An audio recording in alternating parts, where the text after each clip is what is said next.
नमस्कार दोस्तों, Trived sales channel पे आपका हार्दिक अभिनंदन और स्वागत है। जो हमारा आज का वीडियो है वो पीएमईजीपी स्कीम के अंतर्गत जो टोटल 344 बिजनेस आइडियाज़ हैं उसी पे आधारित है। हमने अपने पीएमईजीपी सीरीज के पिछले वीडियो में ये आपको बताया कि पीएमईजीपी स्कीम में आप कौन कौन से के लिए क्या एलिजिबिलिटी क्राइटेरिया है, इसमें कितने तक का लोन मिल सकता है, क्या प्रोसेस है, वो उन सब चीज़ों को काफ़ी डिटेल में कवर किया है। पीएमईजीपी स्कीम को अगर जानना चाहते हैं के बारे में जानना चाहते हैं तो आप हमारे पिछले वीडियो को देखिए। अब पीएमईजीपी स्कीम के अंतर्गत आने वाले बिजनेस आइडियाज़ को अगर समझना चाहते हैं तो ये वीडियो आपके लिए काफ़ी इंटरेस्टिंग और काफ़ी बेनिफिशियल होगा। तो जितने भी बिजनेस आइडियाज़ है वो इस वीडियो को बनाने का हमारा जो पर्पज़ है, ये सारे बिजनेस आइडियाज़ आपके माइंड में क्लिक करना चाहिए कि इन सब बिजनेस आइडियाज़ में से कौन सा बिजनेस आपके लिए सूटेबल है, कौन सा बिजनेस आपके लोकेशन के लिए सूटेबल है। कोई भी बिजनेस जो आप इसमें सेलेक्ट करेंगे वो उस बिजनेस का पर्सपेक्टिव ये है कि आपके लोकेशन पर उसका रॉ मटेरियल अवेलेबिलिटी और उस प्रोडक्ट का आपके पास जो ये बिजनेस मॉडल है, उस बिजनेस मॉडल में आप मैन्युफैक्चरिंग, सर्विस और उसकी ट्रेडिंग कर सकते हैं। उसकी जो रॉ मटेरियल अवेलेबिलिटी है और सेल्स है, ये दोनों चीज़ें आपके लोकेशन पे डिपेंड करता है। तो इस वीडियो में आपको यही चीज़ समझना है कि हमारे लोकेशन पे रॉ मटेरियल और उसका सेल्स, अगर वो दोनों किस बिजनेस की रॉ मटेरियल और किस बिजनेस का सेल्स आपके यहाँ अवेलेबल है, हम उस बिजनेस को 340 जो बिजनेस हम आइडियाज़ बताएंगे, उस 340 बिजनेस आइडियाज़ में से उस बिजनेस का आपको पिक करना है जिसकी फिजिबिलिटी हो। कोई बिजनेस मैन कोई बिजनेस आप अपने अकॉर्डिंग सेलेक्ट करते हैं तो उसमें फेल होते हैं। आप उस बिजनेस को अपने जो लोकेशन है जहाँ पर आप उस बिजनेस को करना चाहते हैं, उस बिजनेस के अकॉर्डिंग अगर उसको आप सेलेक्ट करेंगे तो आप उसमें सक्सेस रहेंगे। तो आशा करता हूं कि आप इस वीडियो में जो इस वीडियो की माइनर पॉइंट्स है, उस माइनर पॉइंट को आप अच्छे से असेस करेंगे। असेस करने के बाद ही आप इस बिज़नेस को सिलेक्ट करेंगे और उस बिज़नेस को से फिर हम आपसे डिस्कस करेंगे। हम उस बिज़नेस को डिस्कस करने के बाद हम आपको उस बिज़नेस को कैसे अप्लाई करना है, कैसे उसका प्रोजेक्ट रिपोर्ट बनाना है, कैसे आपको पीएमईजीपी के जो ऑफिस जाकर के वहाँ से कैसे पास कराना है, और वहाँ से पास कराने के बाद आपको बैंक से कैसे बात करना है उस बिज़नेस के लोन के लिए। ये सारी चीज़ें हम आपको बताएंगे, समझाएंगे, तब जाकर के आप पीएमईजीपी स्कीम में आप लोन ले सकते हैं और आपको सब्सिडी मिल सकती है। क्योंकि जो चीज़ें हम आपको बताते हैं और उसको प्रैक्टिकल वे में करने के लिए कैसे होगा, वो आपके प्रोजेक्ट पे डिपेंड करता है, वो आपके लाइजनिंग पे डिपेंड करता है, वो आप कैसे बात करते हैं, कैसे बैंक मैनेजर से बात करते हैं, उस पर डिपेंड करता है। तो उसको कैसे बैंक मैनेजर से बात करना है, कैसे पीएमजीपी में डील करना है, वो सब चीज़ें हम आपको बताएंगे। तो आप इस वीडियो को लास्ट तक समझिए। और अब पहले आपने पीएमजीपी का मॉडल क्या है वो समझा। अब आप इसमें आप बिजनेस को सिलेक्ट करिए। बिजनेस को सिलेक्ट करने के बाद फिर आप डॉक्यूमेंटेशन रेडी करिए। हमारा जो नेक्स्ट वीडियो होगा उसमें हम बताएंगे आप कैसे उसका पीएमईजीपी स्कीम के मॉडल समझ लिए, उसका आपने बिजनेस सेलेक्ट कर लीजिए। उसके बाद आप डॉक्यूमेंटेशन रेडी कैसे करेंगे। डॉक्यूमेंटेशन रेडी करने के लिए हमारा नेक्स्ट वीडियो होगा। उसके बाद हम वीडियो बनाएंगे कैसे आप अप्लाई करेंगे। अप्लाई करने के बाद हम बताएंगे आपको कैसे बैंक से बात करनी है, कैसे बैंक रिपोर्ट बनाना है। उसके बाद फिर आपको कैसे है, आपको नेक्स्ट वीडियो में हम आपको बताएंगे कैसे आपको सिलेक्टेड बिजनेस का कोटेशन लेना है। कोटेशन लेने के बाद क्या टर्म लोन होगा, क्या उसमें वर्किंग कैपिटल होगा, वो सारी चीज़ के लिए हम आपको अलग अलग वीडियो बनाएंगे। हमारा जो पीएमईजीपी का जो इस स्कीम का ये जो सेकंड वीडियो है, इसमें आप पहले बिजनेस मॉडल को सेलेक्ट करिए। हम आपको पिछली वीडियो में जो बताया थे मार्जिन मनी आपको जो मिलने वाला है, उसके बारे में हम अगेन ब्रीफ कर देते हैं कि जो पीएमईजीपी का जो लोन है उसको कैटेगराइज किया गया है दो कैटेगरी में। पहला जनरल कैटेगरी और दूसरा स्पेशल कैटेगरी। अब जनरल कैटेगरी को भी दो कैटेगरी में डिवाइड किया गया है, अर्बन एरिया के प्रोजेक्ट और रूरल एरिया के प्रोजेक्ट। जो जनरल कैटेगरी में है उसमें आपको जो प्रोजेक्ट कास्ट है उसमें उसका 10% कंट्रीब्यूशन आपको खुद करना पड़ेगा। लोन अमाउंट का 10%, यानी आपका 1 लाख रुपए का लोन होता है तो उसमें 10,000, उसका 10% 10,000 आपको खुद कंट्रीब्यूशन करना पड़ेगा और 90,000 रुपए का आपका लोन होगा। अब 90,000 रुपए का जो लोन होगा उस लोन में से आपको, अगर आप अर्बन एरिया से बिलोंग करते हैं तो 15% आपको सब्सिडी मिलेगी। अगर आप रूरल एरिया से बिलोंग करते हैं तो उसमें 25% की सब्सिडी मिलेगी। यानी आपका 1 लाख रुपए का जो बिजनेस हो गया उसमें 10% यानी 10,000 रुपया आपका कंट्रीब्यूशन हो गया। अगर आप अर्बन एरिया से बिलोंग करते हैं तो 90,000 रुपये का आपका 15% हो गया 13,500 रुपये। 13,000 आप अर्बन एरिया से बिलोंग करते हैं, 13,500 रुपये आपको सब्सिडी मिल जाएगी। अगर आप रूरल एरिया से बिलोंग करते हैं और जनरल कैटेगरी में आते हैं तो उसका 25% यानी 22,500 रुपये की सब्सिडी आपको रूरल एरिया में मिलेगी। आई थिंक जनरल कैटेगरी में ये पॉइंट क्लियर है। अब हम बात करते हैं स्पेशल कैटेगरी। स्पेशल कैटेगरी में क्या होता है? SC ST OBC माइनॉरिटीज़ यानी मुस्लिम पर्सन और वोमेंस, एक्स सर्विसमैन और physically handicapped, north east region के नॉर्थ ईस्ट इंडिया के जो लोग हैं और हिल एरिया और बॉर्डर एरिया के लोगों को स्पेशल कैटेगरी में इंक्लूड किया गया है। अब स्पेशल कैटेगरी के जो लोग हैं उनको पहला एडवांटेज मिलता है कि जो प्रोजेक्ट कॉस्ट है उसका केवल 5% कॉस्ट ही आपको बेनिफिशियरी का कंट्रीब्यूशन होगा। इसका मतलब ये है कि अगर आपके पास 1 लाख रुपए का आपको प्रोजेक्ट कॉस्ट होता है तो उसका 5% यानी 5,000 रुपये सिर्फ आपको कंट्रीब्यूशन देना है। और आपको जो सब्सिडी मिलने वाली है आपका सब 5% यानी 5,000 रुपये 1 लाख रुपए में आपको देना है। और जो 95,000 रुपये है, 95,000 रुपये पे आपका 25% जो है, अर्बन एरिया से आप बिलोंग करते हैं, स्पेशल कैटेगरी में है तो उसका 25% हुआ 23,750 रुपये। 95,000 का 25% आपका 23,750 रुपये हुआ, उसको आपको अर्बन एरिया में सब्सिडी मिलेगी। और वहीं 95,000 का 35% आपको रूरल एरिया में सब्सिडी मिलेगी, यानी 33,250 रुपये की सब्सिडी आपको रूरल एरिया मिलेगी। तो अगर आप इस एडवांटेज का ज़्यादा एडवांटेज लेना चाहते हैं, अगर आप जनरल कैटेगरी में आते हैं तो आप अपनी वाइफ के नाम से या आपकी कोई फीमेल कैंडिडेट है उसके नाम से PMEGP में लोन लीजिए, उसमें मैक्सिमम 35% की सब्सिडी मिलेगी अगर आप जनरल कैटेगरी के हैं तो। अदरवाइज आप OBC SC ST माइनर के हैं या स्पेशल के हैं तो ऑलरेडी आप स्पेशल कैटेगरी में आ जाएंगे, और रूरल एरिया में है तो 35% की मैक्सिमम सब्सिडी मिल जाएगी। अब हम बात करने वाले हैं level of funding under PMEGP scheme. अब लेवल ऑफ फंडिंग की हम बात करेंगे तो इसमें आपको जो मैक्सिमम फंडिंग की जाती है मैन्युफैक्चरिंग सेक्टर में वो 22 जुलाई 2022 के बाद, इसको पहले 50 लाख रुपीज़ था मैन्युफैक्चरिंग सेक्टर के लिए मैक्सिमम लोन अमाउंट, अब उसको बढ़ा करके 1 करोड़ रुपए कर दिया गया है। और जो इसमें सब्सिडी मिलने वाला है वो मैक्सिमम 15 लाख रुपए सब्सिडी मिलेगा अगर आपका 1 करोड़ का है तो। 1 करोड़ का मीन्स नहीं, आपका वो जो हमने सिलेक्शन क्राइटेरिया बताया सब्सिडी, उसमें आपको मैक्सिमम जो है 15 लाख रुपए मिलेगा सब्सिडी अगर मैन्युफैक्चरिंग सेक्टर के बिजनेस को। अगर वहीं आप नॉर्थ ईस्ट इंडिया से बिलोंग करते हैं या हिली स्टेट से बिलोंग करते हैं तो उस केस में मैन्युफैक्चरिंग सेक्टर का जो बिजनेस है उसमें आपको 20 लाख रुपए तक का मैक्सिमम सब्सिडी मिलेगी। अगर हम वहीं बात करें कि आपका जो प्रोजेक्ट है वो कोई बिजनेस या सर्विस सेक्टर का कोई बिजनेस है तो उसको अपग्रेड करके वो 25 लाख रुपए कर दिया गया। पहले या सर्विस सेक्टर का या कोई बिजनेस था तो उसमें 20 लाख रुपए तक का लोन था जिसको बढ़ाकर 25 लाख कर दिया गया, और उसमें मैक्सिमम सब्सिडी जो है वो 3,75,000 रुपये है मैक्सिमम सब्सिडी सर्विस सेक्टर में। अब हम वहीं बात करें नॉर्थ ईस्ट या हिली स्टेशन एरिया में, उसमें आपकी जो सब्सिडी है वो 5 लाख रुपए है सर्विस सेक्टर के बिजनेस में।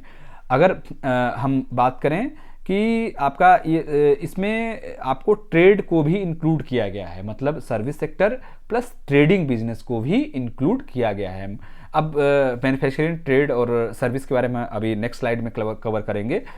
और जो इसमें क्या है कि लोन टोटल जो बैलेंस अमाउंट है, टोटल प्रोजेक्ट कास्ट का जो बैलेंस अमाउंट है लोन के अलावा अमाउंट, वो आपको बैंक द्वारा as a loan amount provide किया जाएगा। अब टोटल प्रोजेक्ट कास्ट अगर 1 करोड़ से अधिक होता है या 25 मैन्युफैक्चरिंग सेक्टर में या फिर सर्विस सेक्टर में या ट्रेडिंग सेक्टर में आपका 25 लाख रुपए से अधिक होता है आपका बिजनेस, तो आपको जो बैलेंस अमाउंट है वो एज ए लोन प्रोवाइड नहीं किया जाएगा, वो आपको खुद से कंट्रीब्यूट करना पड़ेगा या फिर आपके बैंक के रिलेशन पे डिपेंड करता है कि बैंक आपको 1 करोड़ से ऊपर या 25 लाख से ऊपर सर्विस सेक्टर में लोन देता है या नहीं देता है, या फिर आपको खुद कंट्रीब्यूट करना है। अब हम बात करेंगे जो पीएमईजीपी के न्यू इंटरप्राइजेज हैं उसमें क्या है, उसकी एलिजिबिलिटी क्राइटेरिया क्या है, उसमें बात करेंगे। जिसमें कोई भी इंडिविजुअल पर्सन जिसकी एज 18 साल से एबव है वो इसके लिए एलिजिबल है, और इसमें कोई भी इनकम सीलिंग पहले से रखा नहीं गया है कि आपके पास कोई पहले से बिजनेस सेटअप है, आपकी इतनी इनकम है तो आपको इस स्कीम का एडवांटेज नहीं मिलेगा। और आपको जो इसमें एक क्राइटेरिया और है, आपका अगर प्रोजेक्ट मैन्युफैक्चरिंग सेक्टर में 10 लाख रुपए से अधिक होता है और सर्विस सेक्टर में आपका बिजनेस 5 लाख रुपए से अधिक होता है तो आपको 8th स्टैंडर्ड पास होना नेसेसरी है। अगर हम बात करें वहीं आपको ये प्रोजेक्ट केवल नए जो प्रोजेक्ट हैं उन्हीं लोगों को ये बिजनेस दिया जाता है। जो भी एग्जिस्टिंग आपका जो बिजनेस है, जिन्होंने आपको प्रधानमंत्री रोजगार योजना और आपको रोजगार एम्प्लॉयमेंट जनरेशन प्रोग्राम, इसके अंतर्गत या फिर गवर्नमेंट, सेंट्रल गवर्नमेंट या स्टेट गवर्नमेंट की कोई अन्य स्कीम में आपने उसको ऑलरेडी अवेल्ड कर लिया है, ऑलरेडी इस स्कीम कोई अन्य स्कीम में एडवांटेज ले लिया है, गवर्नमेंट की सब्सिडी आप ले चुके हैं, तो आपको इस स्कीम में एडवांटेज नहीं मिलेगा। ये आपकी 5वीं क्राइटेरिया है। जो अदर क्राइटेरिया है वो उसको भी हम कवर करेंगे। अदर क्राइटेरिया के अंतर्गत आपका जो और न्यू यूनिट जो भी है उनकी जो टर्म्स कंडीशन है वो भी हम आपको बताते हैं। कोई भी प्रोजेक्ट जिसमें आपका कैपिटल एक्सपेंडिचर नहीं होता है वो लोन इसके लिए एलिजिबल नहीं है। इसका मतलब कैपिटल एक्सपेंडिचर का मतलब ये होता है कि आप कोई मशीनरी, कोई पार्ट्स, कोई इक्विपमेंट जिसमें नहीं खरीदते हैं तो उसमें कैपिटल एक्सपेंडिचर नहीं होता है, तो वो बिजनेस तब ये लोन आपको नहीं मिलेगा। इसका मतलब कोई मैन पावर सर्विस है, आप कोई आप वर्कर हैं, कारपेंटरी काम करते हैं, कोई काम करते हैं, केवल सर्विस देते हैं, उसमें कैपिटल कॉस्ट नहीं है, मतलब कोई इक्विपमेंट या कोई मशीन नहीं खरीदते हैं, तब आपको ये इस बिज़नेस का फ़ायदा नहीं मिलेगा। इसमें आपका कैपिटल एक्सपेंडिचर होना चाहिए और वर्किंग कैपिटल दोनों होना चाहिए तो बेटर है। आपके पास अगर सर्विस सेक्टर के हैं, आपको वर्किंग कैपिटल की रिक्वायरमेंट है, तो आपको कुछ इक्विपमेंट या मशीनरी खरीदना पड़ेगा, तब आपको कैपिटल एक्सपेंडिचर हो जाएगा, तब आप इस लोन के लिए एलिजिबल हो जाएंगे। वो सारे डिटेल्स आप जब हमसे डिस्कस करेंगे तो वो चीज़ें हम डिटेल्स में बताएंगे कि आप कैसे जो आपका बिजनेस है उसको पीएमईजीपी स्कीम के अंतर्गत कैसे आ सकता है वो बिजनेस। फिर हम आपका बिजनेस नहीं आएगा उस बिजनेस में, फिर भी हम आपको तरीका बताएंगे कि अन्य किस तरीके से आपको जो कोई भी बिजनेस आप करना चाहते हैं कैसे उस बिजनेस को पीएमईजीपी स्कीम के अंदर लाया जा सकता है और कैसे आप उसको पीएमईजीपी स्कीम के अंदर ला करके कैसे उसका एडवांटेज ले सकते हैं। अब हम बात करते हैं जो सेकेंड अदर क्राइटेरिया है, कॉस्ट ऑफ लैंड जो है वो आपका प्रोजेक्ट कॉस्ट में इंक्लूड नहीं होता है। या आपका अगर आपका लॉन्ग टर्म में लीज है, रेंटल वर्क है, वर्कशॉप है, प्रोजेक्ट कॉस्ट, इसमें क्या है कि अगर आपका लेकिन जो लीज है, ठीक है, आप रेंट पे कोई शॉप लेते हैं तो उसमें आपको इसको इंक्लूड किया गया है। अगर आप कोई लैंड के कॉस्ट को इंक्लूड नहीं किया गया है, लेकिन आप कोई वर्कशॉप या फिर कोई वेयर हाउस या कोई शॉप रेंट में लेते हैं तो उसको आपको प्रोजेक्ट कॉस्ट में इंक्लूड किया गया है। और जो तीसरी क्राइटेरिया ये है, पीएमईजीपी स्कीम जो अप्लीकेबल है वो न्यू जो भी माइक्रो एंटरप्राइजेज हैं उसके लिए विजिबल है, और आपका विलेज लेवल जो एंटरप्रेन्योर हैं उनके लिए एलिजिबल है, और आपका वो नेगेटिव लिस्ट दी गई है कि जो जैसे अल्कोहल बेस्ड जो ढाबा है उसमें आपका जहाँ होटल है उसके लिए पीएमईजीपी स्कीम एलिजिबल नहीं है। आप कोई ट्रेडिंग एक्टिविटी करते हैं ये जो कि पहले ट्रेडिंग एक्टिविटी इन्वॉल्व नहीं था पीएमजीपी स्कीम में, बट 22 जुलाई 2022 के नोटिफिकेशन के में ट्रेडिंग एक्टिविटी और बिजनेस ट्रेडिंग एक्टिविटी को भी आपको इसमें इंक्लूड कर लिया गया है पीएम स्कीम में, जो कि आपका जो उस ट्रेडिंग एक्टिविटी को इसमें शामिल किया गया है जो खादी से, मतलब जिन मैन्युफैक्चरिंग सेक्टर को पीएमईजीपी के अंतर्गत रखा गया है, उससे बनने वाले प्रोडक्ट की आप ट्रेडिंग करते हैं, उसके खादी प्रोडक्ट की आप ट्रेडिंग करते हैं या विलेज लेवल पे कोई उद्योग करते हैं कि ट्रेडिंग करते हैं, देन तब आपको उस रिटेल आउटलेट और बिजनेस का भी उसमें इंक्लूड किया गया है कि आप कोई आपकी शॉप कोई खोलना चाहते हैं जिसमें आप ट्रेडिंग करते हैं, अगर वो उस शॉप पे आप पीएमईजीपी स्कीम से बेनिफिशियरी कोई प्रोडक्ट है, आप उस प्रोडक्ट की सेलिंग करते हैं अपने बिजनेस में, अपनी शॉप पे, तो भी आप इसके लिए उस शॉप को भी पीएमईजीपी स्कीम के अंतर्गत रखा गया है। जो भी जो भी रिटेल आउटलेट हैं, इसको all over the India service category में हैं पीएमईजीपी के अंतर्गत, वो all over the India cover किए जाते हैं। इसमें जो मैक्सिमम जो प्रोजेक्ट कॉस्ट है बिजनेस और ट्रेडिंग एक्टिविटी के लिए, वो आपका 20 लाख रुपए है। और इसमें एक चीज़ और भी है, ट्रेडिंग एक्टिविटी को भी इसमें शामिल कर लिया गया है, यानी आपका बोट है, माइक्रोबेट है, शिकारा है, आपका पब्लिक ट्रांसपोर्ट है, गुड्स ट्रांसपोर्ट है, इन सभी को भी आपको इंक्लूड कर लिया गया है। नए जो अमेंडमेंट आया है 20 जुलाई 2022 के बाद, सारे ट्रांसपोर्टेशन एक्टिविटी को सर्विस सेक्टर में इंक्लूड कर लिया गया है और उसको पीएमईजीपी अंतर्गत उसको भी ला लिया गया है। और जो नेक्स्ट क्राइटेरिया है वो ये है कि इसमें जो एक फैमिली है, हस्बैंड और वाइफ है, उसमें से किसी एक पर्सन को ही आपको पीएमईजीपी अंतर्गत उसी को ही मिलेगा, क्योंकि ये पीएमईजीपी को आधार से जोड़ दिया गया है। किसी दोनों हस्बैंड और वाइफ में किसी एक ही पर्सन को पीएमईजीपी अंतर्गत लोन मिलेगा। अब हम बात करने वाले हैं जो हमारा मेन टॉपिक था इस वीडियो का, कि हमारे 344 जो बिजनेस आइडियाज़ हैं उसको हम ब्रीफ में डिस्कस करेंगे। तो जो हमारे बिजनेस आइडियाज़ है उसको पहले तो जो बिजनेसेस होते हैं, हम बिजनेस को डिफाइन करेंगे, बिजनेस किस प्रकार के होते हैं उसको डिफाइन करेंगे, फिर अपने जो बिजनेस है उस पर आएंगे। जो आप कोई भी बिजनेस हो, वो आपका जो कैटेगरी है वो 3 कैटेगरी में बांटा गया है टाइप ऑफ बिजनेस को। उस पहला है मैन्युफैक्चरिंग, दूसरा है ट्रेडिंग, तीसरा है सर्विस। आप कोई भी प्रोडक्ट आप अपने घर में देखिए, चाहे जहाँ पे आप नज़र दौड़ाएंगे तो वहाँ पे जो भी प्रोडक्ट देखते होंगे, चाहे आप कोई भी प्रोडक्ट देखिए, डोर है, आपके पास बैग है, चार्जर है, मोबाइल है, आप अपने वॉच है, हैंड है, स्टेशनरी है, चाहे कोई भी है, आपके पास लैपटॉप है, माउस है, सारी चीज़ों की पहले क्या क्या होती है, मैन्युफैक्चरिंग होती है। मैन्युफैक्चरिंग होने के बाद उसका रिटेल आउटलेट, डिस्ट्रीब्यूटर आउटलेट पे उसका ट्रेडिंग होती है। ट्रेडिंग होने के बाद सेल्स होने के बाद फिर उसकी सर्विस होती है, आफ्टर सेल सर्विस होती है। तो कोई भी बिजनेस हो उसमें 3 चीज़ें इन्वॉल्व होती हैं। तो उस बिजनेस में आपको पहले ये सेलेक्ट करना है कि हमको ट्रेडिंग सेक्टर में जाना है, मैन्युफैक्चरिंग सेक्टर में जाना है, सर्विस सेक्टर में जाना है। पहले आपको बिजनेस जो सिलेक्ट करना है इन तीनों में से कैटेगराइज करके सिलेक्ट करना है। और जो टाइप ऑफ बिजनेस में इंडस्ट्री सेक्टर भी आता है, जो कि इंडस्ट्री सेक्टर आपके अंतर्गत कवर नहीं है क्योंकि वो ह्यूज है, उसमें कैपिटल एक्सपेंडिचर अधिक है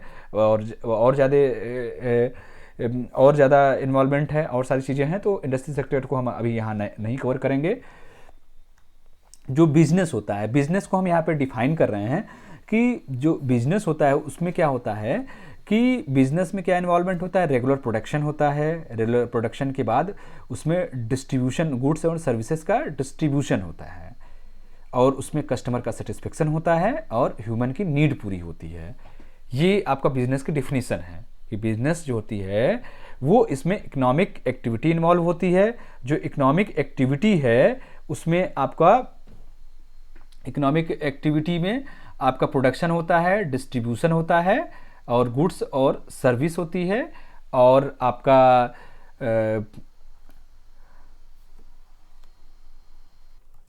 टाइप ऑफ बिजनेसेस को हम पहले से ही कवर कर चुके हैं कि कोई भी प्रोडक्ट पहले मैन्युफैक्चरिंग होती है, फिर उसकी ट्रेडिंग होती है, उसके बाद उसकी आफ्टर सेल सर्विस होती है। अब हम बात करेंगे आपका सर्विस क्या है। सर्विस क्या है कि कोई भी प्रोडक्ट मैन्युफैक्चर होता है, मैन्युफैक्चर के बाद ट्रेडिंग होती है, उसके बाद आफ्टर सेल सर्विस होती है। सर्विस में सर्विस का भी एरिया बहुत ह्यूज और ब्रॉड है। सर्विस के एग्जांपल आपके पास ये हैं, जैसे आप कोई व्हीकल खरीदते हैं, बस खरीदते हैं, कार खरीदते हैं, पब्लिक ट्रांसपोर्ट करते हैं, और कोई ट्रक खरीदते हैं तो वो गुड्स ट्रांसपोर्ट करते हैं, वो भी एक सर्विस है। एंटरटेनमेंट भी एक सर्विस है, कंसल्टेंसी भी सर्विस है, बैंकिंग बिजनेस सर्विस है, टेलीकम्युनिकेशन बिजनेस है भी एक सर्विस है, कॉल जो है कॉल सेंटर भी और केपीओ भी, वो भी एक सर्विस है। और जो मैन्युफैक्चरिंग होती है, कोई भी प्रोडक्ट, जैसे हमने बताया कि आपके पास जो विजिबल जो सारी प्रोडक्ट हैं, दिखाई देने वाले प्रोडक्ट हैं, वो आपके प्रोडक्ट मैन्युफैक्चरिंग होने के बाद ही आपके पास आपको वो विजिबल होते हैं। मैन्युफैक्चरिंग में क्या होती है, कोई भी मटेरियल आपके पास रॉ फॉर्म में है, उसको आप इंजीनियरिंग टेक्नोलॉजी और प्रोसेस लगा करके उसको एक फॉर्म से दूसरे फॉर्म में जो चेंज कर देते हैं, उसी को मैन्युफैक्चरिंग कहलाती है। मैन्युफैक्चरिंग में आप क्या है कि जो आयरन के पीसेस हैं, आयरन रॉ फॉर्म में पाया जाता है, उससे सरिया बनाया जाता है, गाटर बनाया जाता है, और स्ट्रक्चर बनाया जाता है, बहुत सारी चीज़ें बनाई जाती हैं। तो वो आपका क्या हुआ कि आपके पास रॉ मटेरियल में इंगल आ गए, और उसको आपको वेल्डिंग और सब चीज़ करके आपने उसका कोई स्ट्रक्चर बना दिया, कोई डिजाइन बना दिया, दरवाजे या खिड़की बना दिया, तो उसकी मैन्युफैक्चरिंग हो गई। तो ये आपका मैन्युफैक्चरिंग है, मतलब आयरन, एल्युमिनियम या किसी भी चीज़ जो रॉ मटेरियल मिट्टी है, मिट्टी से गमले बना देना, ठीक है, वो आपका मैन्युफैक्चरिंग है।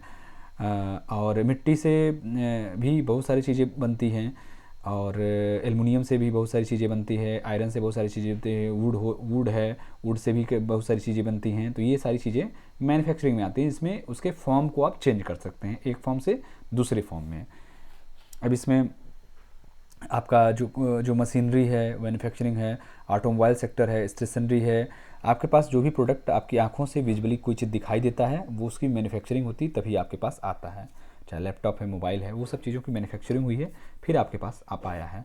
तो आप समझता हूँ कि मैन्युफैक्चरिंग आप अच्छे से समझ गए होंगे। अब ट्रेड, अब कोई भी प्रोडक्ट की मैन्युफैक्चरिंग होने के बाद जब कोई रिटेल आउटलेट पे उसको स्टोर करके रखा जाता है और फिर उसका सेल किया जाता है, तो वो उसकी कहलाती है ट्रेडिंग। जो कोई भी इंटरप्राइजेज़ है, वो क्या होती है, उसका सेल करती है उस प्रोडक्ट का as a wholesaler, retailer, importer या एक्सपोर्टर। तो ये आपकी ट्रेडिंग होती है। आपकी जो शॉप है वो भी उसमें आप ट्रेडिंग करते हैं, जो प्रोडक्ट मैन्युफैक्चर हुआ उसको यहाँ पे रख करके आप उसको सेल करते हैं, तो उसको आपको ट्रेडिंग होती है। तो आशा करता हूँ आप मैन्युफैक्चरिंग, ट्रेडिंग और सर्विस को आप अच्छे से समझ गए होंगे। अब हम बात करते हैं कि जो PMEGP स्कीम के अंतर्गत जो मैन्युफैक्चरिंग, ट्रेड और जो सर्विस है, उसको जो है इन्होंने कुल 1 2 3 4 5 7 कैटेगरी में डिवाइड किया है, जिसको इन सब 7 कैटेगरी में अगर आप बिजनेस करते हैं तो उसको PMEGP के अंतर्गत वो आएगा, और उसमें सब्सिडी का एडवांटेज आपको मिलेगा। जहाँ पे आपका जो एग्रो बेस्ड जो फूड प्रोसेसिंग है, हमारे यहाँ मैक्सिमम जो प्रोडक्शन है वो एग्रो बेस्ड प्रोडक्शन है, क्योंकि जो जीवन की मूलभूत आवश्यकता है वो सबसे पहले भोजन है। आप जानते हैं जीवन की जो मूलभूत आवश्यकता है, रोटी, कपड़ा और मकान है। तो आपका रोटी जो है वो एग्रो बेस्ड इंडस्ट्रीज में आते हैं, और जो कपड़ा है वो टेक्सटाइल बेस्ड इंडस्ट्री में आती है, और जो चीज़ें मकान है वो इन सब कैटेगरी में आते हैं। तो ये जीवन की जो मूलभूत आवश्यकताएं हैं उसको ध्यान में रखते हुए PME स्कीम के बिजनेसेस को रखा गया है।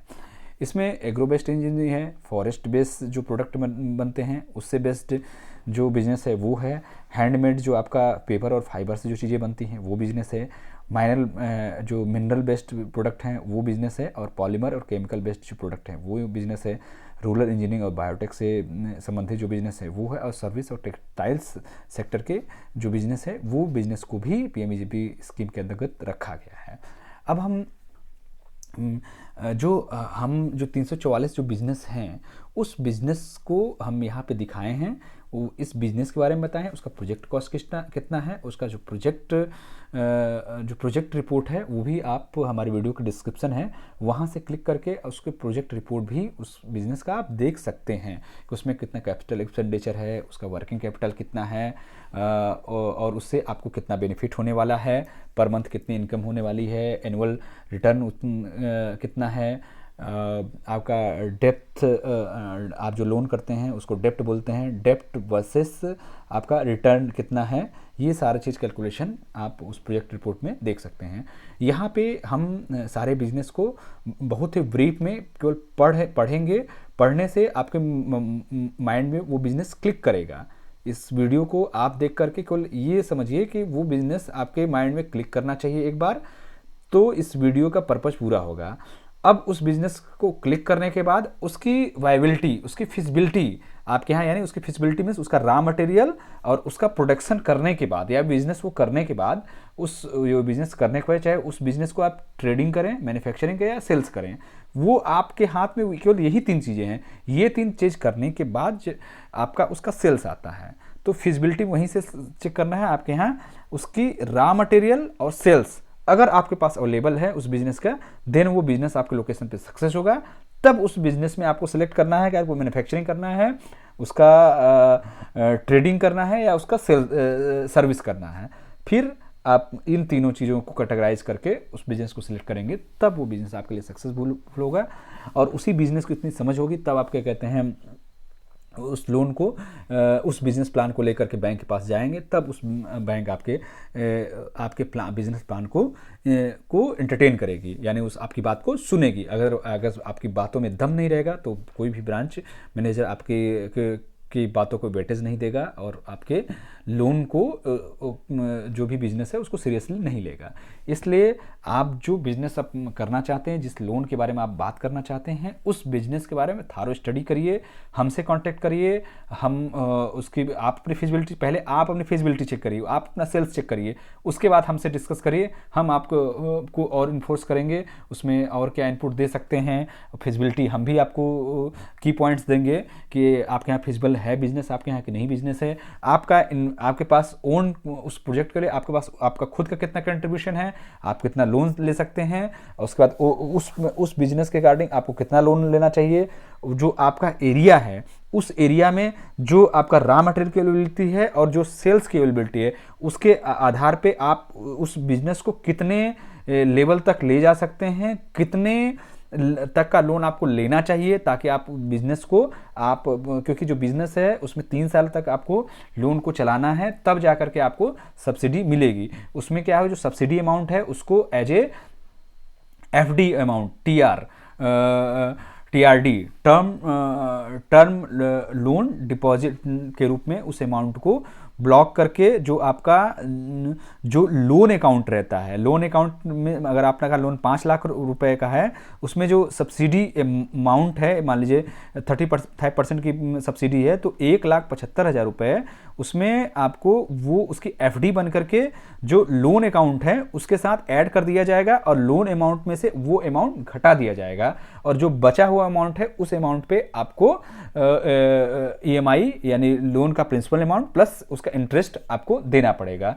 अब 3 साल तक उस लोन को आप सक्सेसफुली चलाते हैं, तब 3 साल के बाद जो लोन क्लोज होता है तो जो सब्सिडी वाला अमाउंट है वो आपका as it is loan amount से डिडक्ट हो जाएगा। तो हम आपको सारी फिजिबिलिटी चेक करेंगे, लोन अमाउंट बताएंगे, कितना आपको इसको स्पेंड करना है, वो बिजनेस सारा चीज़ें आपको हेल्प करेंगे।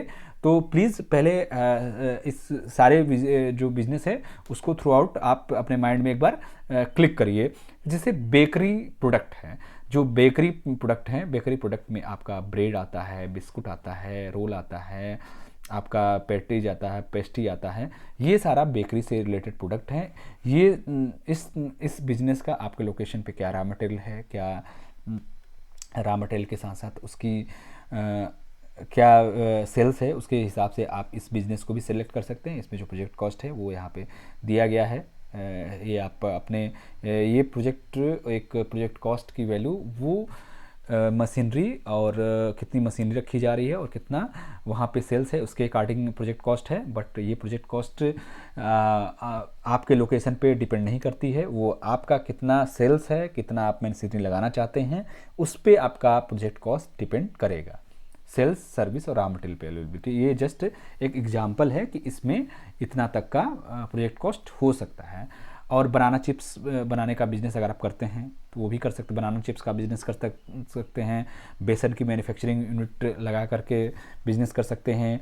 बेवरेज मैन्युफैक्चरिंग स्कीम लगा सकते हैं। बेवरेज मैन्युफैक्चरिंग भी आपका एग्रो बेस्ड इंडस्ट्री है। इसमें क्या है कि आपका cold drink, soft drink, energy drink, mango shake, ये बेवरेज मैन्युफैक्चरिंग स्कीम के अंतर्गत आती है। इसकी मशीन भी मुश्किल से 1 लाख रुपए की आती है।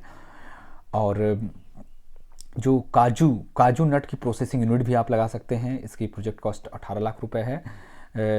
और आपका कैटल और पोल्ट्री फीड स्कीम, जो भी आपका डेयरी इंडस्ट्रीज है हरियाणा, पंजाब, वहाँ पे क्या है कि वहाँ पे कैटल्स मतलब जो पशु हैं उनको अच्छा दूध देने के लिए अच्छा उनको भोजन चाहिए। अच्छा भोजन चाहिए तो उनको क्या होना चाहिए, उनका भोजन हम तो ट्रेडिशनली जो हमारे पास घास भूसा होता है उसको ट्रेडिशनली देते हैं। बट जहाँ पे डेयरी इंडस्ट्री है वहाँ पे उनका मेन स्ट्रीम बिजनेस ही है डेयरी इंडस्ट्री।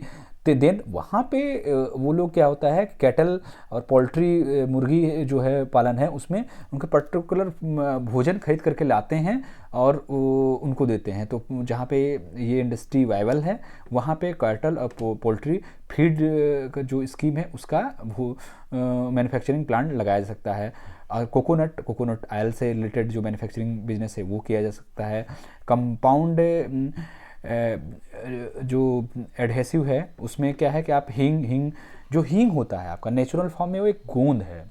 जो गोंद होता है वो क्या होता है कि उसकी लाइफ उतनी ज़्यादा नहीं होती नेचुरल फॉर्म में रखने पे। उसमें आपका आटा और भी चीज़ें मिला करके फिर उसको मार्केट में बंधानी हींग और सब चीज़ें सेल किया जाता है। तो उस हींग का नेचुरल फॉर्म अगर आपके यहाँ नेचुरल फॉर्म में रॉ मटेरियल अवेलेबल है तो उसका भी मैन्युफैक्चरिंग प्लांट आप लगा सकते हैं। और उसके बाद का जो बिज़नेस है आपका फ्रूट बार है, आपका फ्रूट से रिलेटेड आपका जो बिज़नेस है, कुरकुरे हो गया, कैंडी हो गया, पास्ता हो गया, उसका बिज़नेस आप कर सकते हैं। और जिंजर और गार्लिक मतलब अदरक और हल्दी से रिलेटेड आप बिज़नेस कर सकते हैं। आप कोई मैन्युफैक्चरिंग ऑयल का बिज़नेस कर सकते हैं। आपका ग्राउंड नट यानी मूंगफली का बिज़नेस कर सकते हैं, उसके ऑयल का बिज़नेस कर सकते हैं। गुलकंद का बिज़नेस कर सकते हैं। आइसक्रीम पार्लर का बिज़नेस कर सकते हैं। आइसक्रीम से रिलेटेड बिज़नेस कर सकते हैं। जैक फ्रूट का बिज़नेस कर सकते हैं। जैम और जेली मुरब्बा का बिज़नेस कर सकते हैं। किशमिश और बादाम का बिज़नेस कर सकते हैं। कुरकुरे स्नैक्स का बिज़नेस कर सकते हैं। कुरकुरे मैन्युफैक्चरिंग कर सकते हैं। जो बच्चों के लिए बहुत सारे टॉफ़ी आते हैं, स्नैक्स आते हैं, उसका बिज़नेस कर सकते हैं। कॉर्न जो पॉपकॉर्न होता है उसका कर सकते हैं बिज़नेस। कॉर्न फ्लैक्स बना सकते हैं। मैंगो की जेली बना सकते हैं। जैम पापड़ बना सकते हैं। मसाला मैन्युफैक्चरिंग यूनिट लगा सकते हैं। आप मिल्क बेस्ड प्रोडक्ट का बिज़नेस कर सकते हैं। मस्टर्ड ऑयल का बिज़नेस कर सकते हैं। नमकीन में मैन्युफैक्चरिंग यूनिट लगा सकते हैं। नेचुरल मिनरल ऑयल जो आपका रेल नीर बिकता है, आपका रेल नीर हो गया, आपका बिस्लरी हो गया, इस तरह से जो पहले से इतनी बड़ी इंडस्ट्री मिनरल वाटर का आपका खुद का अपना सेल्स आपके रेलवे स्टेशन पास है तो वहाँ पे खुद का अपना मैन्युफैक्चरिंग मिनरल लगा करके रेलवे स्टेशन या होटल या फिर आप शहर में रहते हैं मिनरल ऑयल का भी बिज़नेस कर सकते हैं। नूडल मैन्युफैक्चरिंग यूनिट लगा सकते हैं। ओनियन और पास्ता का बिज़नेस कर सकते हैं। पैडी प्रोसेसिंग जो यूनिट है उसका यानी मिनी राइस मिल का बिज़नेस कर सकते हैं। आप पॉम बेस्ड फाइबर झाड़ू का बिजनेस कर सकते हैं, और पापड़ मैन्युफैक्चरिंग यूनिट लगा सकते हैं, पेठा मैन्युफैक्चरिंग यूनिट लगा सकते हैं। उसके बाद आपका अचार से रिलेटेड बिजनेस कर सकते हैं, पोहा मैन्युफैक्चरिंग यूनिट लगा सकते हैं, पॉपकॉर्न मैन्युफैक्चरिंग यूनिट लगा सकते हैं, पोटैटो चिप्स व फिर मैन्युफैक्चरिंग यूनिट लगा सकते हैं, बनाना चिप्स मैन्युफैक्चरिंग यूनिट लगा सकते हैं, आटा चक्की का बिजनेस कर सकते हैं, पल्स यानी दालें से प्रोसेसिंग यूनिट का बिजनेस कर सकते हैं, सत्तू मैन्युफैक्चरिंग यूनिट लगा सकते हैं, सोया मिल्क का प्रोसेसिंग यूनिट लगा सकते हैं, सोया जूस बना सकते हैं, आपका टेक्सचर सोया प्रोटीन का मैन्युफैक्चरिंग कर सकते हैं, टोमेटो जूस का बिजनेस कर सकते हैं, व फिर बिस्किट का बिजनेस कर सकते हैं, आपका आटा मिल का बिजनेस कर सकते हैं। और आपका जो 63 1 से लेकर के 63 बिजनेस थे वो agro based processing unit business थे। अब 64 से लेकर के 96 तक वो आपका कोर बेस्ड बिजनेस है, यानी जो नारियल का जूट, नारियल का बाय प्रोडक्ट है, उससे रिलेटेड जो बिजनेस है वो आपका कोर बेस्ड बिजनेस में आता है, जिसमें आपका कोर बेस्ड में आपका झाड़ू बनाने का बिजनेस कर सकते हैं। और आपका इसमें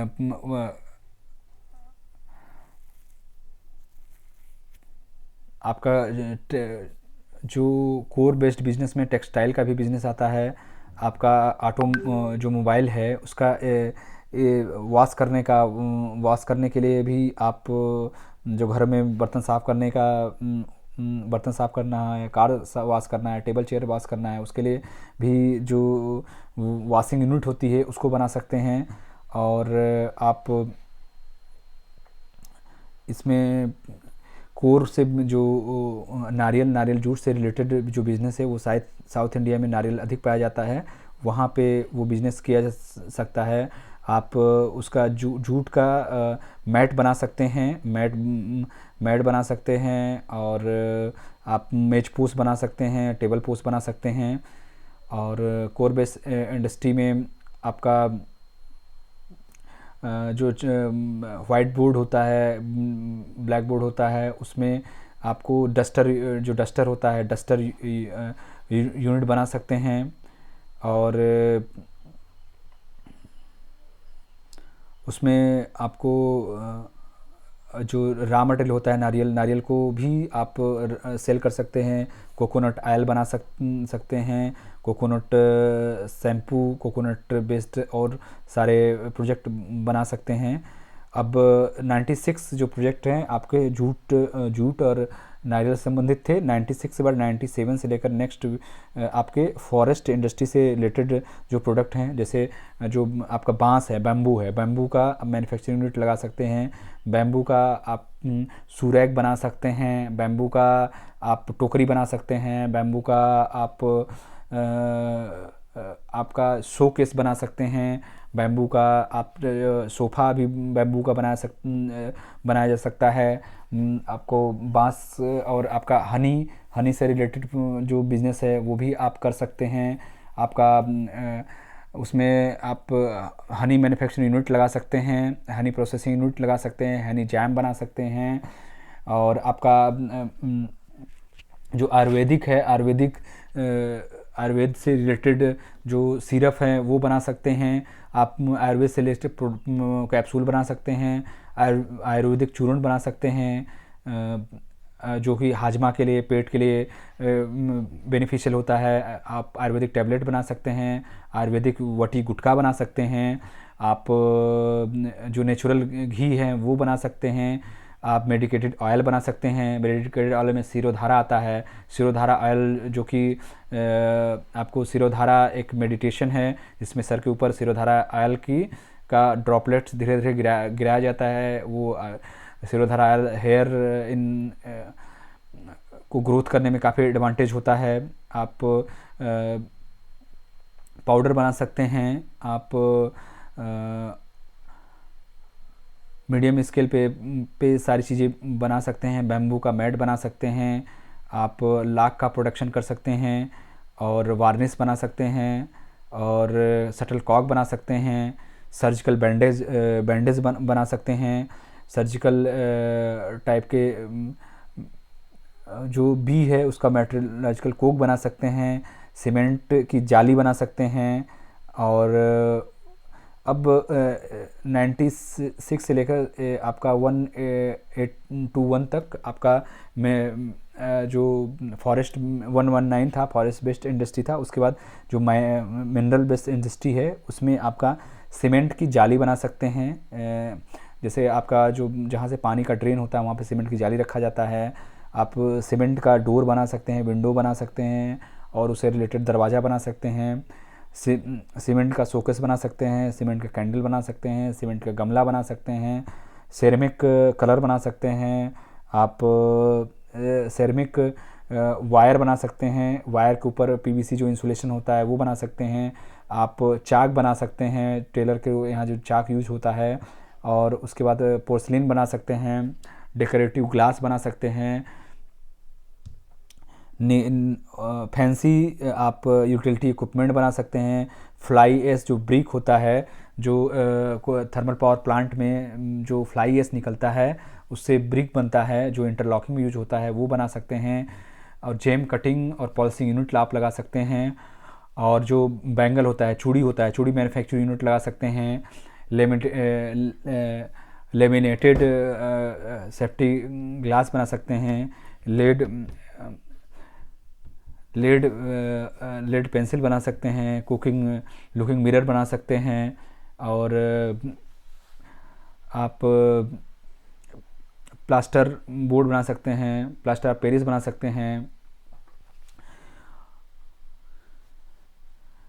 टॉयज बना सकते हैं, concrete pre stress cement concrete बना सकते हैं, प्री फैब्रिकेटेड बिल्डिंग मटेरियल बना सकते हैं, आरसीसी बना सकते हैं, आरसीसी स्टोन बना सकते हैं, टेलर का चाक बना सकते हैं, एलोवेरा जेल बना सकते हैं, बाल पेन बना सकते हैं, पेन का बिजनेस कर सकते हैं, लेदर का बेल्ट बना सकते हैं, विंड मैन्युफैक्चरिंग यूनिट लगा सकते हैं। आपका एलईडी बल्ब जो है, एलईडी बल्ब की मैन्युफैक्चरिंग प्लांट लगा सकते हैं। आपका पीसीसी जो इंटरलॉकिंग के लिए पीसीसी ब्रिक्स भी बना सकते हैं। एक तो ट्रेडिशनल मिट्टी से बना होता ब्रिक और उसकी कोयले से पकाया जाता है। आप आरसीसी और भी बना सकते हैं, ऐस का भी ब्रिक प्लांट लगा सकते हैं, कैनवास शूज बना सकते हैं, आपका चप्पल की इंडस्ट्री लगा सकते हैं। केमिकल और जो वुड होता है, वुड का मैन्युफैक्चरिंग, दरवाजे बना सकते हैं, वुड का आप टेबल चेयर बना सकते हैं, सोफ़ा बना सकते हैं, चिल्ड्रेन का शू बना सकते हैं, क्लीनिंग पाउडर बना सकते हैं, क्लीनिंग पाउडर शैम्पू बना सकते हैं। और आपका इंजन जो कार ऑटोमोबाइल्स होता है उसका वॉशिंग यूनिट लगा सकते हैं, फेस क्रीम बना सकते हैं, फैंसी लेदर ग्लव्स बना सकते हैं। और आप फुटवेयर और लेदर से रिलेटेड बिजनेस कर सकते हैं, एयर कंडीशनिंग का बिजनेस कर सकते हैं, हार्ड रबर बैटरी का कंटेनर बना सकते हैं। और लॉन्ड्री की शॉप खोल सकते हैं, लेदर एप्रॉन भी बना सकते हैं।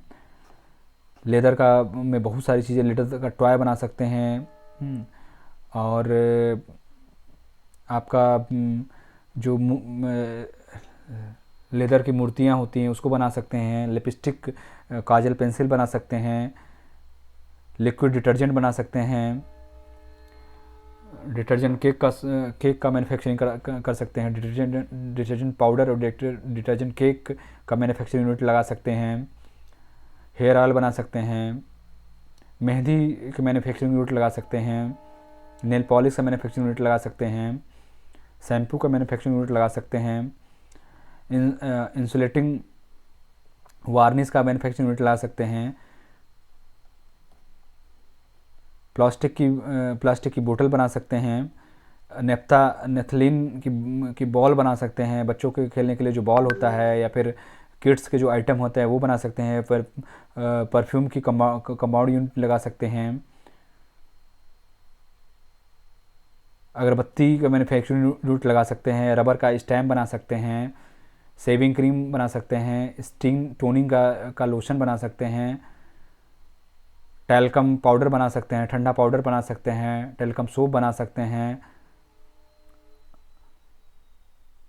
वैक्स कैंडल बना सकते हैं, मोमबत्ती का बिजनेस कर सकते हैं, विंड चीटर बना सकते हैं, एयर कंडीशनिंग जो होता है उसका रिपेयरिंग शॉप खोल सकते हैं, आपका जो कूलर है कूलर के असेंबली शॉप खोल सकते हैं, कूलर की असेंबली भी कर सकते हैं,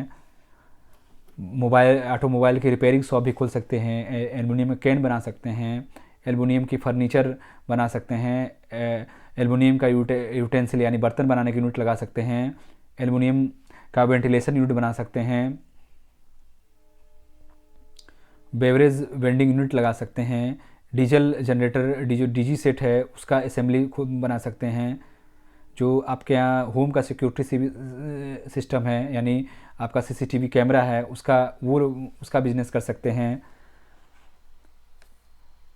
ऑटोमेटिक जो कंटेनर ओपनिंग जो आपका पर्दे होते हैं ऑटोमेटिकली ओपन होते हैं उसका बिजनेस आप कर सकते हैं,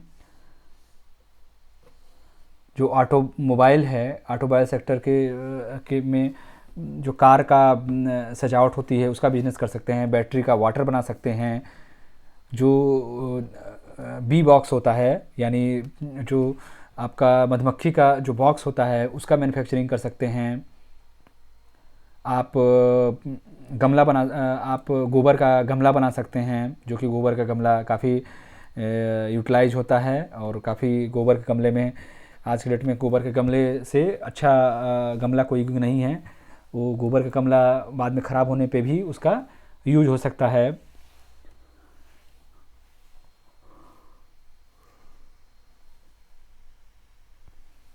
डिजिटल पैनल मीटर लगा सकते हैं, डोमेस्टिक इलेक्ट्रिक टाइमर बना सकते हैं, वॉच की शॉप खोल सकते हैं, इलेक्ट्रॉनिक कैलकुलेटर बना सकते हैं, इलेक्ट्रिक तंदूर बना सकते हैं, इलेक्ट्रॉनिक डोर बेल बना सकते हैं, इलेक्ट्रिक फैन का रेगुलेटर बना सकते हैं, एलईडी लाइट बना सकते हैं, इलेक्ट्रॉनिक गेट पे सिक्योरिटी सिस्टम लगा सकते हैं, इलेक्ट्रॉनिक वाइब्रेटर मीटर बना सकते हैं, वेइंग मशीन बना सकते हैं, आप एग्जॉस्ट फैन मैन्युफैक्चरिंग असेंबली कर सकते हैं, और गार्डन में का चेयर बना सकते हैं, लैंप होल्डर बना सकते हैं, और लो कॉस्ट का रेडियो रिसीवर बना सकते हैं, एलपीजी से रिलेटेड एलपीजी कुकिंग रेंज जो है उसमें भी आप काम कर सकते हैं, सेफ्टी पिन मैन्युफैक्चर कर सकते हैं, आप जो किल होती है किल की मैन्युफैक्चरिंग कर सकते हैं, circuit breaker miniature circuit breaker का भी बना सकते हैं, कंप्यूटर कोचिंग इंस्टीट्यूट भी खोल सकते हैं, कंप्यूटर साइबर कैफ़े भी खोल सकते हैं, कंप्यूटर इंस्टीट्यूट भी खोल सकते हैं, ऑयल क्रशर प्लांट भी लगा सकते हैं,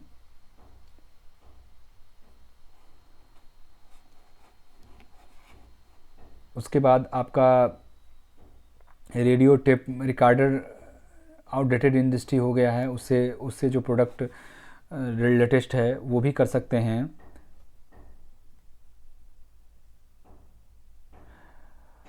अब आपका प्रोडक्शन जो है आपका प्रोडक्शन ऑफ वर्मी कंपोस्ट जो खाद होता है उसका भी प्रोडक्शन आप कर सकते हैं, वोल्टेज स्टेबलाइजर बना सकते हैं, रिचार्जेबल टार्च बना सकते हैं, पावर सप्लाई भी बना सकते हैं, रोलिंग शटर बना सकते हैं,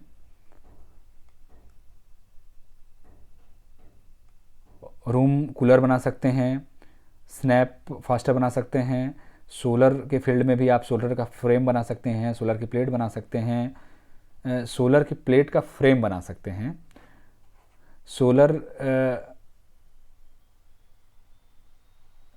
जो सोलर चक्रा है उसका सोलर जो प्लेट है उसकी धुलाई के लिए आप कोई प्रोसेसिंग यूनिट लगा सकते हैं, सोलर कुकर बना सकते हैं, सोलर वाटर हीटर बना सकते हैं, stainless water portable water litre बना सकते हैं, स्टील बुक रैक बना सकते हैं, स्टील की जो बुक रैक होती है उसको बना सकते हैं, स्टील का फर्नीचर यूनिट बना सकते हैं, स्टील का टैंक बना सकते हैं, वाटर मीटर बना सकते हैं, वाटर पावर का बिजनेस कर सकते हैं, वुडन क्राफ्ट का बिजनेस कर सकते हैं, वुडन फर्नीचर का मैन्युफैक्चरिंग कर सकते हैं, वुडन पैटर्न बना सकते हैं, मीन्स वुडन पैटर्न जैसे आपका घरों में वुडन का आप चाहें तो की रिंग होल्डर बना सकते हैं, वुडन का टॉय बना सकते हैं, डेकोरेटिव आइटम बना सकते हैं, वुडन का कंप्यूटर का जो कंप्यूटर टेबल होता है वो बना सकते हैं। ऑटो गैरेज भी आपका सर्विस सेक्टर में रखा गया है, और जो बार्बर नाई की शॉप है वो भी बना सकते हैं।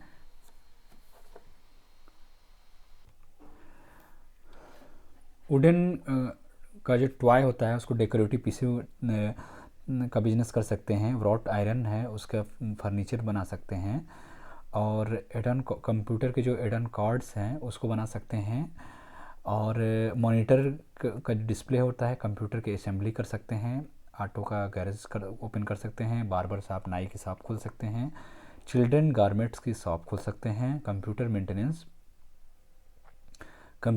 मेंटेनेंस एंड सर्विसिंग का जॉब की शॉप खोल सकते हैं, कंप्यूटर एडवर्टीजमेंट डिजाइनिंग का शॉप खोल सकते हैं, फ्लैक्स प्रिंटिंग का शॉप खोल सकते हैं, कॉटन का lakhs files tag button tape ये सब का बिजनेस कर सकते हैं, कॉटन का मटेरियल का मैट्रेस और पिलो बना सकते हैं, साइबर कैफ़े खोल सकते हैं, ऑफिस सर्विस करने के लिए बैक ऑफिस सर्विस दे सकते हैं, साइबर कैफ़े खोल सकते हैं, इलेक्ट्रोस्टैटिक पाउडर बना सकते हैं, गैस का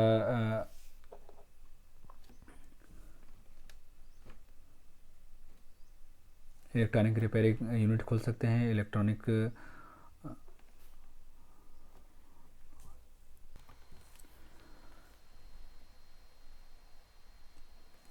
प्लम्बरिंग इलेक्ट्रॉनिक्स गैस लाइटर बना सकते हैं, इलेक्ट्रॉनिक रिपेयरिंग यूनिट लगा सकते हैं, इलेक्ट्रॉनिक वेइंग स्केल बना सकते हैं, ढाबा का इस्टेब्लिशमेंट किया सकता है, एयर कंडीशनिंग रिपेयरिंग शॉप खोला जा सकता है, जेंट्स टी शर्ट और जेंट्स शर्ट का बिजनेस किया जा सकता है, ऑडियो सिस्टम का बिजनेस किया जा सकता है, यानी आप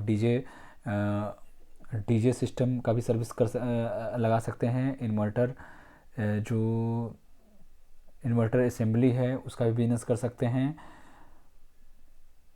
आप सॉक्स का बिजनेस करते हैं, लेडी सूट का बिजनेस कर सकते हैं, मोटर बाइंडिंग का बिजनेस कर सकते हैं, प्लम्बरिंग शॉप खोल सकते हैं, कंप्यूटर हार्डवेयर की सर्विस सेंटर खोल सकते हैं, रिपेयर मेंटेनेंस आप इलेक्ट्रॉनिक कंज्यूमर प्रोडक्ट का बिजनेस कर सकते हैं, डीजल इंजन और डीजल पंप सेट का रिपेयरिंग कर सकते हैं, सारी टेंट हाउस का बिजनेस कर सकते हैं, टेक्सटाइल का बिजनेस कर सकते हैं, ट्रैक सूट बिजनेस कर सकते हैं, टू व्हीलर रिपेयरिंग शॉप का बिजनेस कर सकते हैं, टायर पंचर का बिजनेस कर सकते हैं, वेब डिजाइनिंग का बिजनेस कर सकते हैं, वुडन क्राफ्ट का बिजनेस कर सकते हैं। आई थिंक हमने अपने इस वीडियो में काफ़ी चीज़ें इंक्लूड किया है, जो आपके आसपास परिवेश में जो बिजनेस पहले से चल रहे हैं वही बिजनेस की लिस्ट इस बिजनेस लिस्ट में टोटल 344 बिजनेस लिस्ट में इंक्लूड किया गया है। बस आपको ये सोचना है कि आपकी लोकेशन पे इन सारे बिजनेस, ट्रेडिशनल बिजनेस जो पहले से रन कर रहे हैं, पहले से बिजनेस अवेलेबल हैं, आपके लोकेशन में इन सारे बिजनेस में से कौन सा बिजनेस नहीं है, उसका सेल्स आपके लोकेशन पर हो सकता है, उसका रॉ मटेरियल अवेलेबल है, आप उस बिजनेस को सिलेक्ट करिए और करिए। Thank you for watching my video. Please हमारे चैनल को लाइक और सब्सक्राइब करिए। हमारा जो PMEGP जो सीरीज है, इस सीरीज में हमारा जो नेक्स्ट वीडियो है वो हम बताएंगे। अब पहले हमने बताया जो PMEGP का बिजनेस मॉडल है, जो लोन है, उसके बारे में बताया। हम आपको इस वीडियो में बताएं कि आप इन सारे बिजनेसों में से एक बिजनेस को सेलेक्ट करिए। अब हम बताएंगे नेक्स्ट वीडियो को, जो आप बिजनेस सेलेक्ट करेंगे उस बिजनेस के रिगार्डिंग आपका डॉक्यूमेंटेशन क्या है, उसका वीडियो बनाएंगे। उसके बाद हम वीडियो बनाएंगे कि आप कैसे जो आपका सिलेक्टेड बिजनेस है उसका प्रोजेक्ट रिपोर्ट कैसे बनाएंगे। प्रोजेक्ट रिपोर्ट बनाने के बाद फिर आप उसका को अप्लाई कैसे करेंगे। अप्लाई करने के बाद उसको कैसे पीएमईजीपी से उसको फॉरवर्ड कराएंगे। उसके बाद बनाएंगे वीडियो कि कैसे बैंक मैनेजर से आप बात करेंगे और कैसे आपका लोन का टर्म लोन और वर्किंग कैपिटल एक्सपेंडिचर, वो सारी चीज़ें हम डिटेल में सारा चीज़ कवर करेंगे। प्लीज़ हमारे चैनल को लाइक सब्सक्राइब करिए पीएमईजीपी स्कीम की नेक्स्ट वीडियो के लिए। Thank you, thanks a lot for watching video.